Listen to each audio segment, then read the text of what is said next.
E pra të dashur miq, ja ku po ritakohemi sërish së bashku për të komentuar dhe për të folur për Mimoza Ahmetin. Mimoza Ahmeti brënda në ferm ka tërhequr një vëmendje shumë të madhe. Dua në fakt të bëj një krahasim mes moralit dhe imoralit. Do të thoni pse.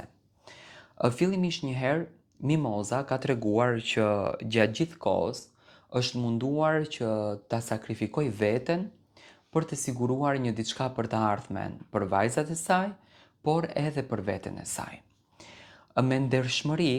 me njerëzilik, aq sa ka mundur ajo të bën, duke përçuar mesazhe të bukura, duke dhënë mesazhe të bukura tek i gjithë publiku shqiptar me daljet e saj publike, me daljet e saj nëpër televizione. Mimoza është munduar që të jetë e vërtet, por pyetja që në fakt unë po bëj në këtë minutazh që realisht po ndaj këtë video, a ja vlen që të jesh e vërtet në një vend i cili është i pavërtet,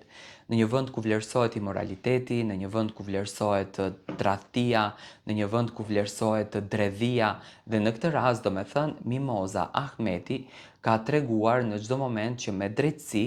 ajo është munduar që të dhurojë vetëm dashurinë, por çfarë ka marrur pas saj. Nga informacionet që unë kam marrë nga miq të afërt të Mimozës, nga shok të afërt të Mimozës, tregojnë që Mimoza në jetën e saj private vërtet kalon ditë të vështira financiare, vërtet kalon momente të rënda financiare, vërtet nuk e ka një jetë të bukur ashtu siç në fakt ne pretendojmë që ta ketë një artist, ashtu siç në fakt ne pretendojmë që ta ketë një personazh publik. Por më e keqja në këtë mes është që duke e ditur prapavien e Mimozës, sepse unë e di që linja e jetës së Mimozës, në momentin që Mimoza do ta tregojë linjën e jetës, do ndryshojë gjithçka. Mimoza rrjedh nga një familje që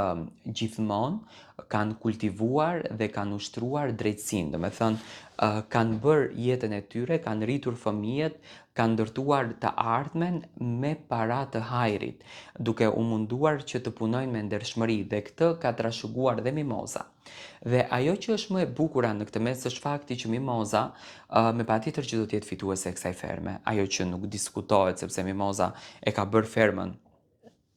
virale, Mimoza i ka dhënë fermës ngjyrë dhe për herë të parë ndoshta në Shqipëri do të vlerësohet morali dhe nuk do të vlerësohet pamja. Dhe në këtë rast Mimoza edhe brenda në fermë gjatë gjithë kohës domethënë i çmon edhe i ruan me shumë dashuri gjërat e saj. Tani, një artiste siç është Mimoza, një personazh siç është Mimoza, në vitin 2026 të vuan nga padrejtësitë e pushtetit, nga padrejtësitë e njerëzve të cilët nuk dëshirojnë të lëshojnë kariket e tyre dhe janë në gjendje të bëjnë gjithçka vetëm për ta shkatëruar moralin e një personazhi, kjo është sinqerisht është për të ardhur keq.